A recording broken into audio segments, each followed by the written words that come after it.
We are joined by our guest, Professor Sreeram Chaulia. Professor Chaulia, we've been talking about Operation Sindoor since early morning today. What would you say India achieved with this operation? Well, this is the deepest strikes we have ever done in Pakistani territory since the 1971 war. So that's 54 years. We have actually crossed all the previous benchmarks we set in counterterrorism. So this is a big deal. Right. And I think it's being studied not only in the region but worldwide.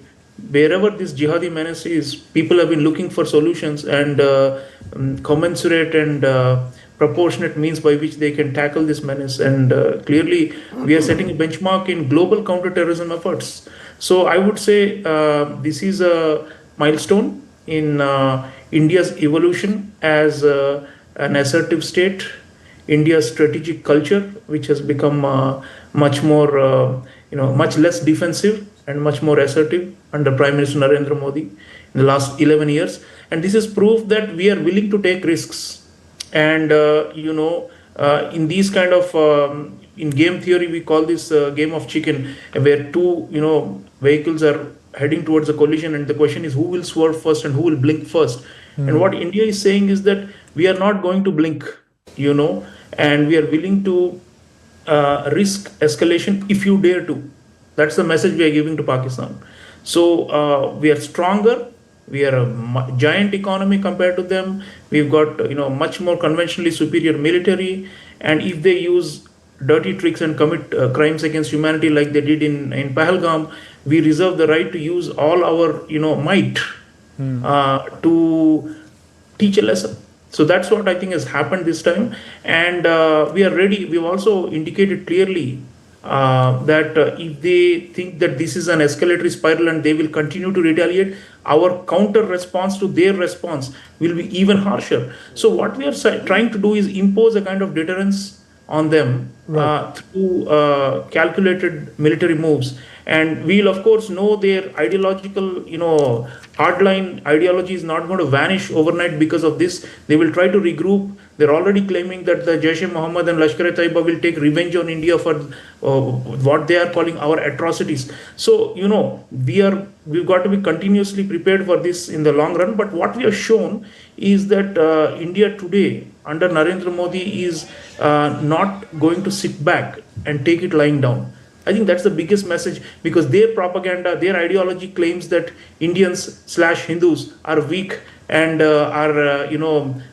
cowards. But what we showed is through our bravery that we are willing to take them on. I think that's a big message to terrorists, because terrorists often are brainwashed into thinking that they have the advantage because they have the jazba, as they call it in Pakistan, that they have the spirit to fight holy war. What we are saying is we will also fight back. And in fact, when we fight back, the cost is going to be very heavy on you. So I think a very big message has been sent. And for years, we're going to study Operation Sindoor as a landmark in the global history of counterterrorism. Right. Professor Chaulia, you said that the world is watching. I thought that the press conference that happened, led by the Foreign Secretary and the lady officers, was meaningful in the manner in which it presented evidence-based description of all that had happened under Operation Sindoor, a broad insight into it. What is the message for the world from India? It is that we are a responsible player even when we are taking risks, that we act responsibly and we don't massacre civilians the way this terrorist state has been doing for so long, and it is that we have a state that acts with a sense. In fact, Rajnath Singh ji, our defense minister, said that we acted with sensitivity. He used the word samvedansheel, in Hindi, that even when we are taking a hard military response, we act with, great deal of caution. So I think the message to international community is that, we are not irresponsible, we are not escalating, and we are simply bringing culprits and terrorists and criminals to justice. So I think what we are doing is, treading this carefully and not allowing this to reach a point where Pakistan can, use its, nuclear threats and all these things and cry out to the world to stop Indian aggression as they would like to, as they see it, because if we were to use even harsher methods or go directly against the Pakistan military itself, then they could claim that this is all-out war and we have to use nuclear weapons. So what we are doing is we are ruling out those things through these unconventional methods. If they are unconventional through terrorism, our armed forces are also using unconventional means in counter-terrorism. I think that's the message we are conveying to the international community. Don't be alarmed or overly alarmed by what we have done. And yes, if there ought to be restraint, then Pakistan has to exercise restraint right now. And I think that is our message, because what we are saying is if Pakistan does not sit back or does not sit down and let this crisis pass now, then we reserve the right to retaliate even further. So I think international community tends to be a little bit neutral on these questions. They always say both sides should exercise restraint, right, and both sides should reach a political settlement or through enter dialogue or talks. But what we are saying is that first we bring people to justice, and then we are putting the ball in your court to calm down and to sit back. So I think it's a kind of a big power attitude we are showing this time. We are far ahead of Pakistan in all the indices, economic, military, and even political stability. So we are showing that we are a superior side through this, and we are telling the world, despite being superior, we are being magnanimous. Professor Chaulia, the point that we were talking about, India's engagement with the world over the issue of terrorism, global terrorism, cross-border terrorism, does Operation Sindoor have the potential to nudge, as it were, the international community to rethink its stand on the issue of terrorism? Foreign Secretary in his press briefing does sort of talk about, for decades, India suffered this challenge of cross-border terrorism. Also speaks about the manner in which Pakistan very cleverly fools around with adding new faces to the old terror groups. So in all of this, what kind of an impact do you think this operation could have in the larger world outside and their perspective on terrorism? I think generally, people know the fact that Pakistan is an epicenter and has been a hotbed for jihadist extremists for a long time. Around the world, it was known. But people used to tiptoe around it because the general mindset of the international community was that to see this whole conflict as part of a territorial dispute between India and Pakistan over Kashmir. That's how they generally view it even now. So what we have tried to do is to actually keep this so-called territorial dispute matter aside and highlight the terrorism as the main problem, and that's not the territorial dispute.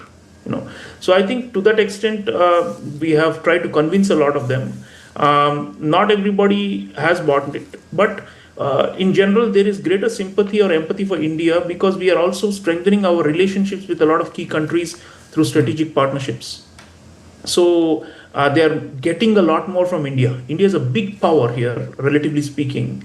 We are the fourth largest economy. We've just overtaken Japan. And, we are a big opportunity for the international community.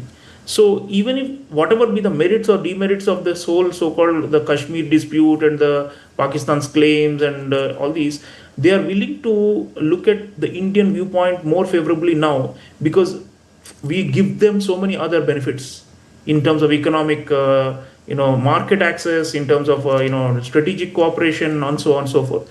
So I think many of them are open to understanding the Indian viewpoint, and nobody really questions us when we take action. All they say is, we don't want it to escalate. So I think to that extent, we've got a green signal for these limited and proportionate type of counterterrorism actions from the international community. We don't have a green signal for, all-out assault or a war. And I don't think we even would want it because, there's nuclear weapons on the other side also. So short of that, I think we have more or less found, if not a favorable, then at least a neutral environment which is not blocking us.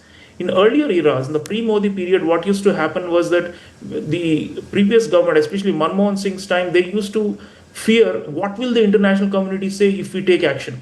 They used to be afraid of the so-called wrath of the international community, or even global Professor, investors will abandon India. I think we are so confident that we don't worry about this. Would you then say that this is almost like a new normal? We've had the 2016 surgical strike, 2019 Balakot. Of course, the context were different. The attack was then on the security forces. This time it was civilians. And now we see Operation Sindoor. So it's like a new normal that India would respond if it is nudged through the means of terrorism. Yeah, and if it is provoked, see, it's all about the extent of the damage. I mean, if you go back to 2008, Mumbai attacks were horrific, right? But our Yes. response was shameful at the time under Dr. Manmohan Singh. But now, what we are doing is it's more heroic and it's more valorous to the extent that what we are saying is, like I said, don't test our bravery, and the capabilities of our armed forces. We have both the capability and the intent to pay you back and in multiple fold. So I think I would say it's a new normal, but a progressive new normal where every time they provoke us, we go to the next level. So what we're doing is we're stretching. We created a spectrum of responses, kinetic responses, from Manmohan Singh style no action and India is soft state to maybe like a Israel style all out assault and being a hard state. India is moving in the direction of being an assertive state. We cannot be like Israel because Israel does not face nuclear armed adversaries except maybe Iran. So what we are doing is, given our structural constraints in this neighborhood where we have two nuclear armed states that are our primary adversaries, China and Pakistan, we are using our means to try and deter these adversaries, especially Pakistan, which is more brazen because of its jihadist mentality, compared to China, which uses more conventional types of pressure on us for territory. So I think what we are doing now is we are setting progressively, we are also upping the ante in terms of the counter-terrorism response. And we are saying that ultimately, because we are superior player, we have control over the escalatory ladder. We will choose when to stop this. Do you see a possibility of an escalation? That gives you a kind of a little bit of a command over the situation. It doesn't mean that they will not retaliate or that we will not face terror attacks again. What it means is that we are raising the cost until hopefully some rationality will prevail on the other side and they will say we are just unable to bear this new India. This new India is so ferocious and so unafraid that we better not provoke them in the future. At least that is what we would want to bring in the form of deterrence. It remains to be seen, but definitely our intent is quite clear. And if any rational, calculation still prevails in the Pakistan military, they will realize that this game that they've been playing for many decades is going to be too costly for them. So we will hope that medium to long term, we will not have such incidents like Pahalgam. But until then, we are going to progressively up the ante. But for now, Professor Chaulia, do you see a possibility of escalation? Look, it's an irrational state. It's, as we know, the military is participating in the funerals of all the terrorists who have been killed by Indian armed strikes. They're openly participating and doing prayers for all dreaded terrorists. So they are quite brazen about this, and they think that this is part of their holy war or their national identity as an Islamic Republic of Pakistan. For them, it's a theocratic religious identity at stake, and as their army chief has said recently, we cannot coexist with Hindus. That's how they think. They're very, very narrow and fundamentalist, the Pakistani military. So they have to save face, and they will claim, that they could also wreak havoc in India. So we have to be alert, and it may not necessarily be through, they don't have the capabilities that we have with our advanced fighter jets and precision guided munitions, but they will ask for Chinese assistance to beef up and to try and do something in the future. And of course, they always have the old so-called terror proxies method. So they will try to continue to do Pahalgam type of incidents to show that if you kill Masood Azhar's entire family and you wipe out our top terrorists, we can also, do damage to you. So, ultimately rationality should prevail, but they have to save face, and they have to also give so-called embolden their, jihadi constituency that not all is lost. Don't fear India. They want to give assurance to them that we don't fear India. So they will try and do something, but I think we've got it covered, and we've got the means to be able to impose our will on them successively as we up the ante. Okay, and Professor Chaulia, finally, in the aftermath of the terror attack in Pahalgam, April 22nd, Operation Sindoor was not the first response. There have been several other steps taken by India, whether we talk about the diplomatic strikes or the putting in abeyance the Indus Water Treaty. And now Operation Sindoor has also happened in its entirety. Then how do you see the response by India against the terror attack in Pahalgam? And has it been able to should I say, avenge the killings that had happened in Pahalgam? Has it been able to do more than that? I think we have done more than just avenge. It's a multi-pronged pressure strategy, maximum pressure strategy that we have applied.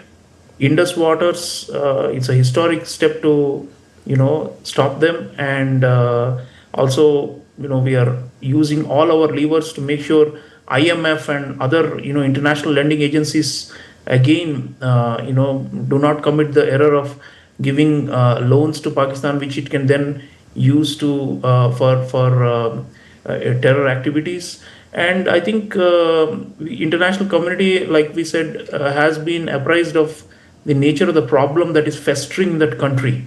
So on all those counts, non-kinetic measures we have done. We are also in the information space. We are trying to put our narrative out there on the world stage, so people understand that this monster of jihad must be tackled by everybody without double standards. So there are a lot of pressure tactics we have used this time. And the only thing is, once the crisis passes, slowly people tend to move on and become a little bit laid back.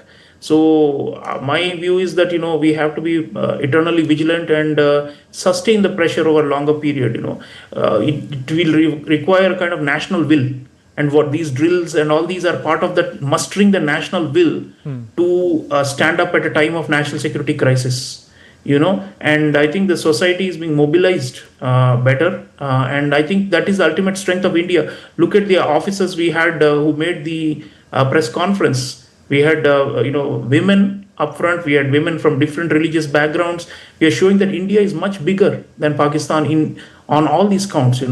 We are a unified society where all groups live in relative harmony, and we are an example to the world. And that's our strength. So on all these counts, I think we are showing Pakistan to be the complete, obverse of India, a narrow fundamentalist theocracy that is failing and is also become a troublemaker for the entire region. So to that count, I think we have done more than just take revenge, but the narrative and the information war will continue, and we should also use more financial levers going forward through multilateral bodies to sustain the pressure in the long run, because, like we just mentioned, they're already broke. But how do you break the back of a broke country? It is through sustaining this kind of pressure in the medium to long term. So hopefully, I hope that in 5 years, we will not ever again have to worry or bother about this troublemaker, and we can go ahead with our competition with China. We can go ahead with being, on par with the United States and becoming a great power. But until we solve this problem, this will always remain an obstacle in our path, and that's what the Chinese also want. So we have to remove this obstacle through this sustained maximum pressure campaign over medium to long terms. On that note, Professor Sreeram Chaulia, thank you very much for joining us in the program.